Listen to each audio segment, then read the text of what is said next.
শুভ সন্ধ্যা। Journey with Chhoton চ্যানেলের পক্ষ থেকে আবার একটা নতুন ভিডিওতে আপনাদের সবাইকে স্বাগত। আজকে রোববার 8 তারিখ সেপ্টেম্বর মাসে, আর সময় হচ্ছে 6:45। জার্নি উইথ ছোটনের প্রথম বিদেশ সফর শুরু হচ্ছে আজ থেকে। আজকে আমরা কলকাতা থেকে ব্যাংককের উদ্দেশ্যে রওনা হচ্ছি। আমার সঙ্গে আজকে আমার ছেলে যাচ্ছে এবং মিসেস যাচ্ছে, যেহেতু ওরা আমার সঙ্গে কোনো জায়গায় যেতে পারে না, তাই আমি বললাম চলো আজকে আমাদের সপরিবারে ছুটি কাটানোর জন্য থাইল্যান্ডে যাওয়া যাক। এ হচ্ছে আমার ছেলে, আমার সঙ্গে যাচ্ছে। আপনারা হয়তো দেখে থাকবেন, যদি পুরীর ব্লগ দেখে থাকেন তাহলে আমার ছেলেকে নিশ্চয়ই দেখে থাকবেন। আর আমার মিসেস, একটু হাতটা নেড়ে দাও। আচ্ছা, অনেক দিন পরে আমার সঙ্গে যাচ্ছে। এই হচ্ছে আমাদের লাগেজ। অ্যাকচুয়ালি আমরা 7 কিলো করে আমাদের কেবিন লাগেজ অ্যালাও, কিন্তু আমরা ওটাকে বাড়িয়ে 14 কিলো করে নিয়েছি। আমার ছেলের জন্য 14 কিলো, আমার জন্য 14 কিলো, আর আমার মিসেসের 7 কিলো।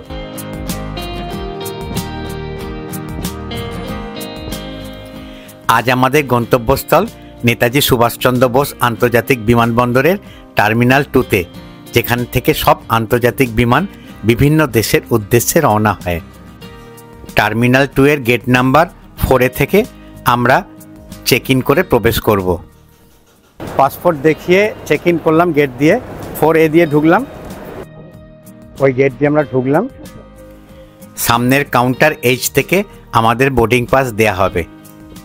মিসেসের এত ঠান্ডা লাগছে, চাদর খুলে জড়িয়ে নিয়েছে, বুঝতে পারিনি। তাহলে বাড়ি থেকে সোয়েটার, আমি বলে হুডিওয়ালা সোয়েটার আনলে ভালো হতো।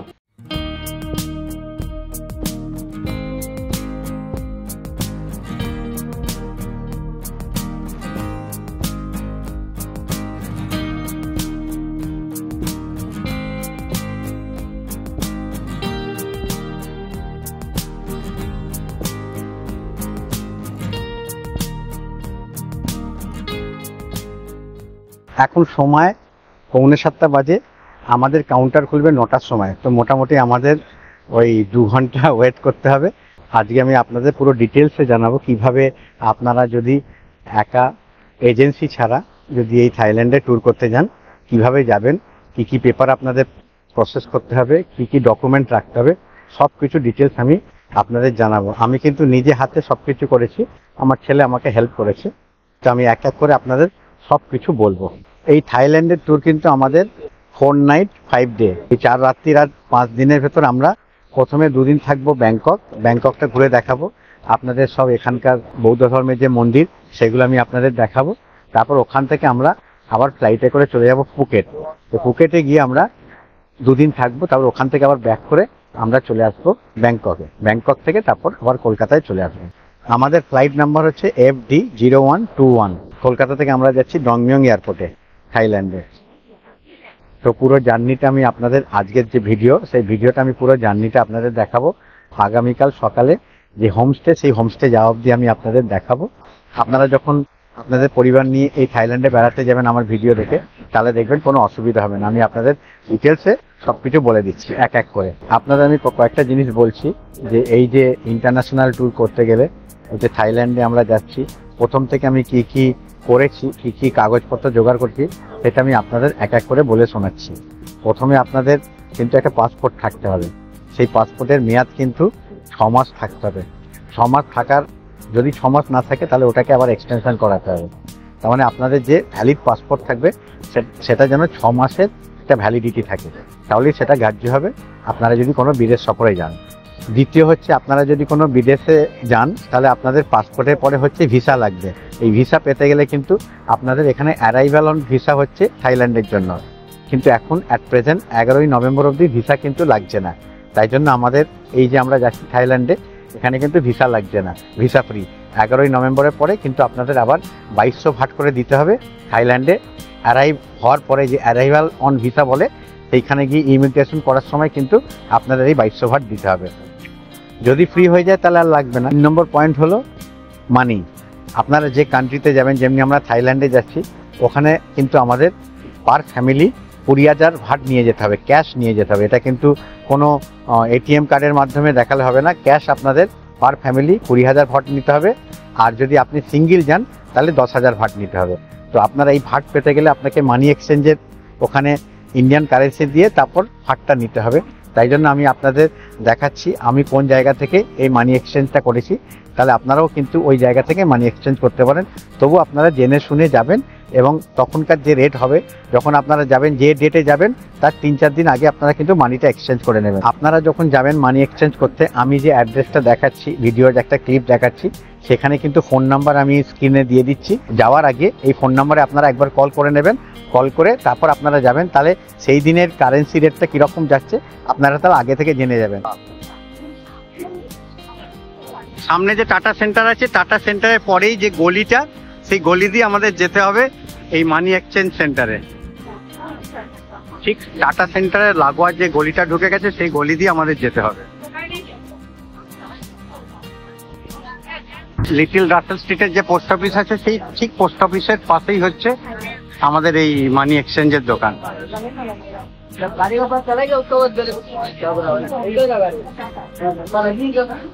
Orient exchange.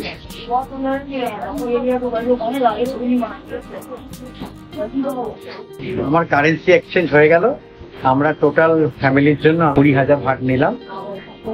তারপর যা যা আর যদি এক্সট্রা কিছু লাগে তো ব্যাংকের যে ক্রেডিট কার্ড বা ডেবিট কার্ড আছে সেটাকে ইউজ করে আমরা নিয়ে নেবো। আমাদের তিনজনেরই নিও গ্লোবাল কার্ড আছে। চতুর্থ হচ্ছে হেলথ ইন্স্যুরেন্স। তাই হেলথ ইন্স্যুরেন্স করেছি, ওটা হচ্ছে বাজাজ অ্যালায়েন্সের হেলথ ইন্স্যুরেন্স। ওটা আমার মিসেসের আর আমার ছেলের ইন্ডিভিজুয়াল করেছি। আমার জন্য যে হেলথ ইন্স্যুরেন্স করেছি, মানে একবারই প্রিমিয়াম দিতে হয়েছে 2,000 টাকা। আর আমার যে মেডিকেল কভারেজ হয়েছে $2,00,000, মানে $2,00,000। আর আমার ছেলের আর আমার মিসেসের হচ্ছে $50,000 করে করা হয়েছে, 700 টাকা করে প্রিমিয়াম দিতে হয়েছে। এই হেলথ ইন্স্যুরেন্সটা এখন কিন্তু কম্পালসারি নয়। আগে কিন্তু এই হেলথ ইন্স্যুরেন্সটা কম্পালসারি ছিল, কিন্তু এখন এই হেলথ ইন্স্যুরেন্সটা কিন্তু কম্পালসারি নয়। কিন্তু তবু আমি করে রেখেছি। বিদেশে যাচ্ছি, জানি না কখন কি প্রবলেম হবে। আর আবার বিদেশে যদি কিছু প্রবলেম হয়, অ্যাটলিস্ট কিছু তো আমি একটা হেল্প পাবো যদি আমার কাছে কিছু কাগজ থাকে, সেই আশায় আমি করে রেখেছি। আপনারা যদি চান কিন্তু করে রাখতে পারেন। টাইম দিয়ে দিয়েছে FD 1-1 9:15 থেকে। এরকম সব রেডি হচ্ছে। এখন বোর্ডিং পাস দেবে, বোর্ডিং পাসের পরে তারপর আমরা যাব সিকিউরিটি চেক, তারপর ইমিগ্রেশন, তারপর ফ্লাইটের কাছাকাছি। এখন অনেক সময় আছে।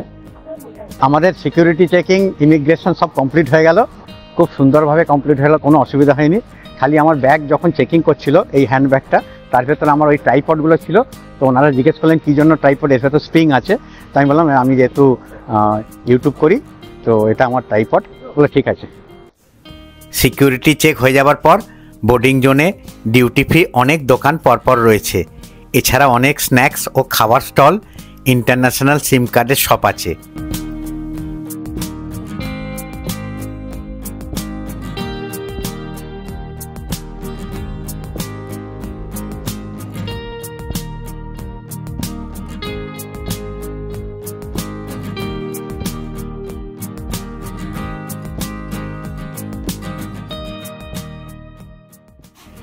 সামনেই আপনারা ট্রাভেল ক্লাবের ফ্রি লাউঞ্জ অ্যাক্সেস করতে পারবেন মাত্র 2 টাকার বিনিময়ে, যাদের কাছে ইন্টারন্যাশনাল প্রায়োরিটি পাস অথবা পার্টিকুলার কিছু ব্যাংকের ক্রেডিট ও ডেবিট কার্ড আছে।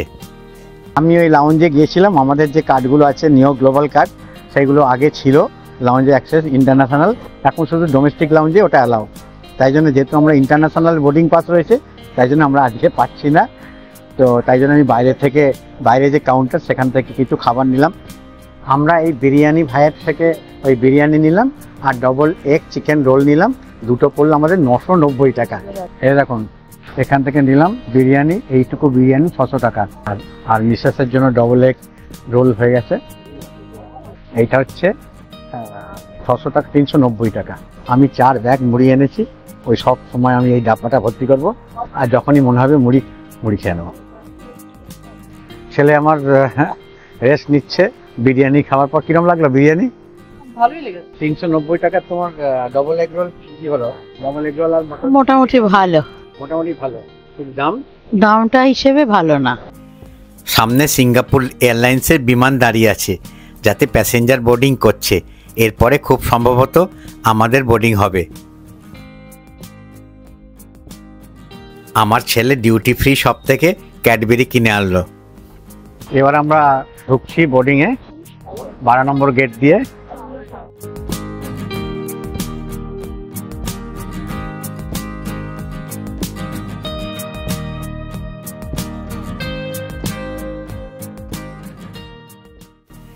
লাইন দিয়ে আমরা বোর্ডিং পাস স্ক্যান করে 12 নম্বর গেট দিয়ে প্লেন বোর্ডিং টানেলে প্রবেশ করলাম। টিকিট চেক করে আমরা ঢুকে গেছি, এবার ফ্লাইটের ভেতর ঢুকবো।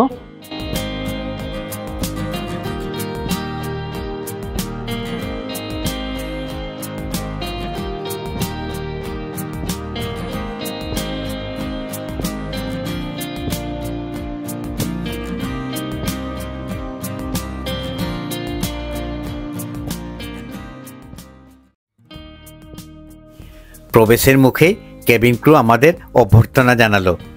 আমি যতদূর জানি এই ফ্লাইটগুলির সিটিং ক্যাপাসিটি 180 থেকে 186 প্যাসেঞ্জার হয়। আজ মনে হচ্ছে পুরো ফ্লাইট একদম ভর্তি।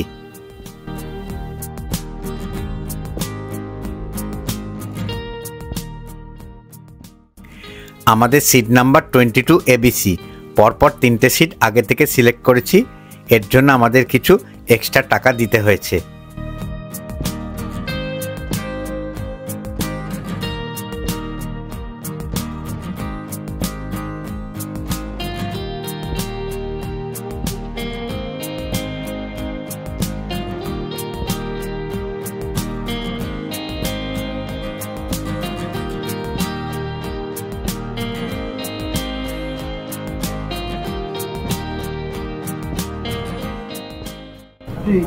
প্রচন্ড কনজাস্ট, কোনো রকমে বসে, যে কোনো লেগ স্পেস নেই, কিন্তু কোনো লেগ স্পেস নেই।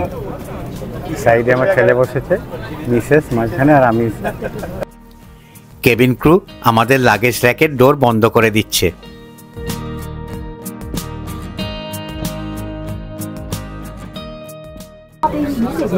এখন 12টা 25, একটু পরেই ছেড়ে দেবে, আমাদের টেক অফ হবে। তবে জানলা একদম পুরো কুয়াশা হয়ে গেছে। আমাদের ফ্লাইট ঠিক 12:30টায় টেক অফ করলো।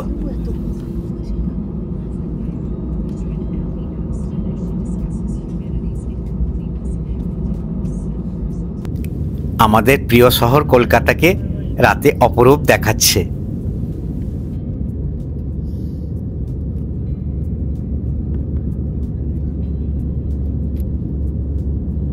আর 15 মিনিটের পর আমরা ল্যান্ড করব, তারপর ইমিগ্রেশন, আবার হয়তো সিকিউরিটি চেক হবে, তারপর আমরা হোমস্টের উদ্দেশ্যে রওনা।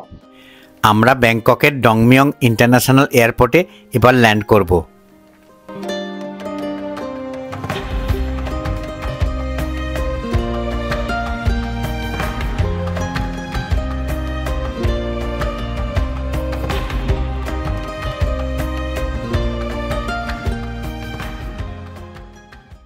ফ্লাইট থেকে বেরিয়ে এবার আমরা ইমিগ্রেশনের দিকে যাচ্ছি। তাহলে বিদেশে চলেই এলাম। এখন 4:47 বাজে এখানকার টাইম, ব্যাংককের টাইম।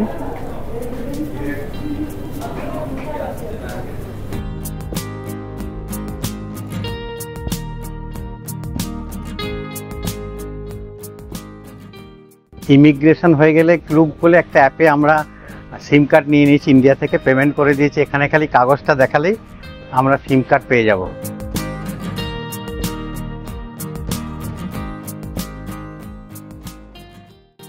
বাম দিকে থাই প্যাসেঞ্জারদের জন্য ইমিগ্রেশন কাউন্টার। বিদেশিদের জন্য বিশাল ভিড় ইমিগ্রেশন কাউন্টারে। এরপর আর ভিডিওগ্রাফি করা যাবে না। খুব সুন্দরভাবে ইমিগ্রেশন হয়ে গেল, কোনো প্রবলেম হলো না। খালি লাইনে দাঁড়াতেই আধ ঘন্টা লাগলো। তারপর আমাদের পাসপোর্টটা দেখলো আর রিটার্ন টিকিটটা দেখলো। রিটার্ন টিকিটটা দেখে তারপর আমাদের স্ট্যাম্প মেরে দিল। তার মানে আপনাদের এখানে ইমিগ্রেশনে কোনো প্রবলেম হবে না। এবার আমাদের একটা সিম নিতে হবে। সিমের ব্যাপারটা আপনাদের বলে দিই। ক্লুক বলে একটা অ্যাপ আছে, ইন্টারন্যাশনাল অ্যাপ। সেই ক্লুক অ্যাপে আমি ইন্ডিয়া থেকে বুক করেছিলাম 2টো সিমের জন্য। অনেক সস্তায় হয়। 10 দিনের জন্য 50 GB হচ্ছে ইন্টারনেট, আর 30 মিনিট চলছে ইন্ডিয়ার সঙ্গে কথাবার্তা বলা, মানে ইন্ডিয়াতে আমি কথাবার্তা বলতে পারবো। তো সেইটা আমি এখন নিয়ে নেবো। আমরা পেমেন্ট করেছি, পেমেন্ট করার পর আমার মেলে রিসিপ্ট পেয়ে গেছি। সেই রিসিপ্টটা এখন কাউন্টারে দেখাবো, ডিট্যাক্ট কাউন্টারে। ডিট্যাক্ট কাউন্টার থেকে তারপর আমি সিম নিয়ে নেবো। এখান থেকে লাগেজ ক্যারি করে নিলাম। আমার ছেলের যে সুটকেসটা ছিল সেই সুটকেসটা আমরা এখান থেকে নিয়ে নিলাম। নিয়ে এবার আমি ডিট্যাক্ট সিমটা নেবো।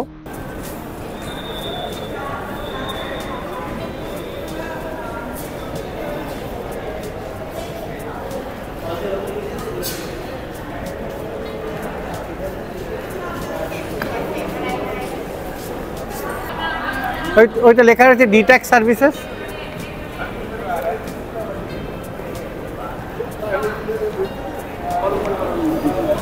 এইখান থেকে আমরা ডিট্যাক্স সিম নিলাম, যেটা ক্লুকের মাধ্যমে পেমেন্ট করেছিলাম।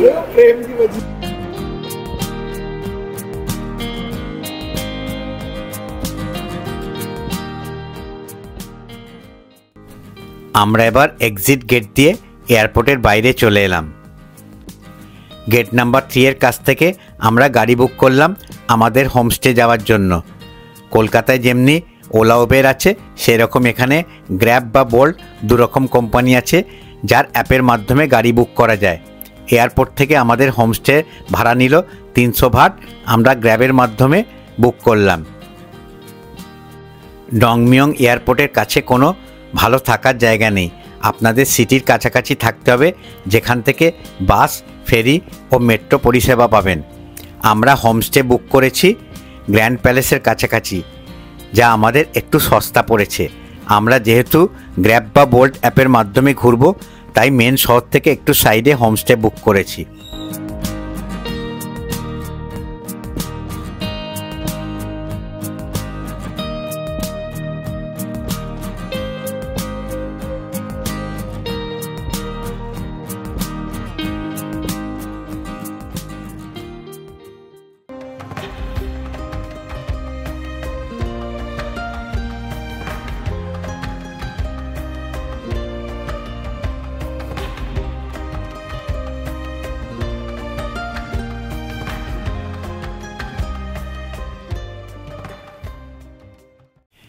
অবশেষে আমরা আমাদের হোমস্টেতে পৌঁছে গেছি।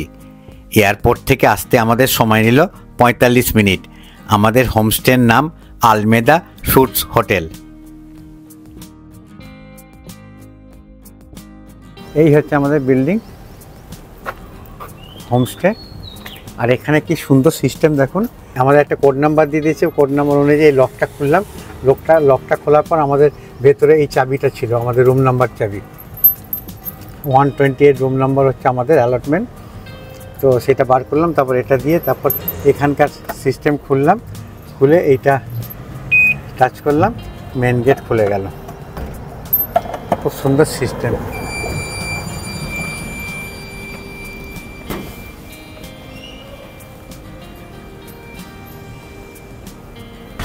এই হচ্ছে আমাদের হোমস্টে। আর আমাদের রুম নাম্বার হচ্ছে 128। চলো কোন দিক দিয়ে যেতে হবে? Second floor. চলো এবার টেনে নিয়ে চলো যার জায়গা। ছেলে আমাকে খুব হেল্প করছে, আমার পক্ষে একা এসব করা সম্ভব নয়। মিসেস আমার মুচকি মুচকি হাসছে।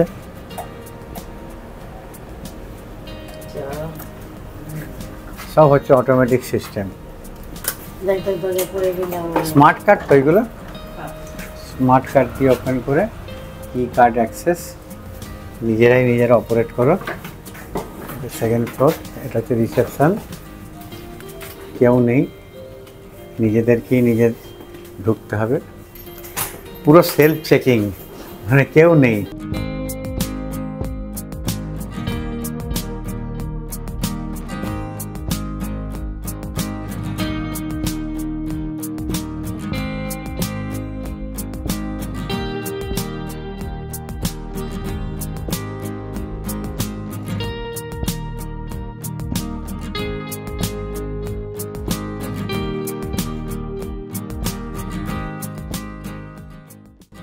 আমাদের ঘরের রিভিউটা একবার আপনাদের দিয়ে দিই।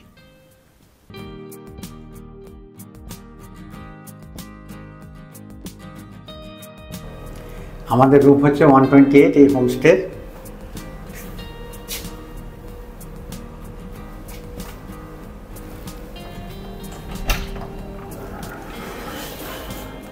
এই হচ্ছে আমাদের রুম। প্রথমে ঢুকেই ড্রয়িং রুম, ডাইনিং টেবিল, আর বাম দিকে রান্নাঘর, ফ্রিজ আছে, মাইক্রোওভেন আছে, ইলেকট্রিক কেটলি আছে,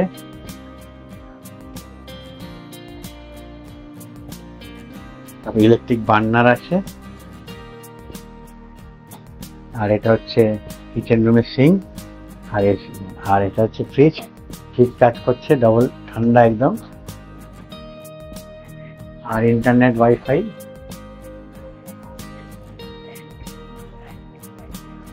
এটা হচ্ছে ডাইনিং টেবিল, আর এটা হচ্ছে সোফা।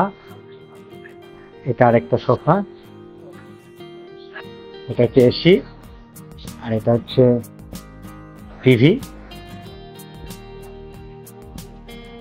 এখানেও আরেক দুটো বেড।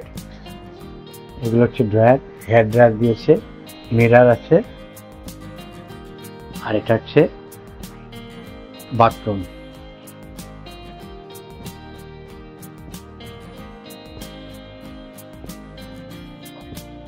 কমোড, আর এটা শাওয়ার রুম।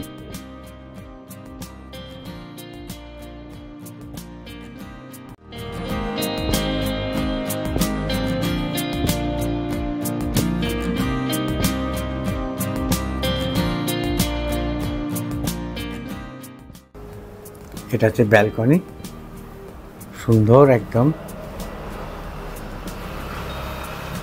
বাইরে দেখা যাবে।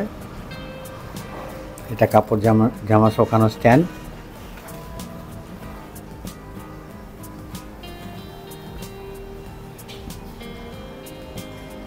আমরা এখানে 8 তারিখ, 9 তারিখ, 10 তারিখ বুকিং করেছি। আমি যে হোমস্টে রুমটা দেখালাম, যে স্যুটটা আমরা নিয়েছি, এটা হচ্ছে 3 দিনের জন্য নিয়েছি। 8 তারিখ, 9 তারিখ আর 10 তারিখ। 8 তারিখ যেহেতু আমরা কলকাতায় ছিলাম, কিন্তু আমি নিয়েছি যেহেতু 9 তারিখে আমরা সকালবেলা পৌঁছচ্ছি, আর্লি মর্নিং, কিন্তু এখানে চেক ইন টাইম হচ্ছে দুপুর 3টে, আর চেক আউট টাইম হচ্ছে সকাল 11টা।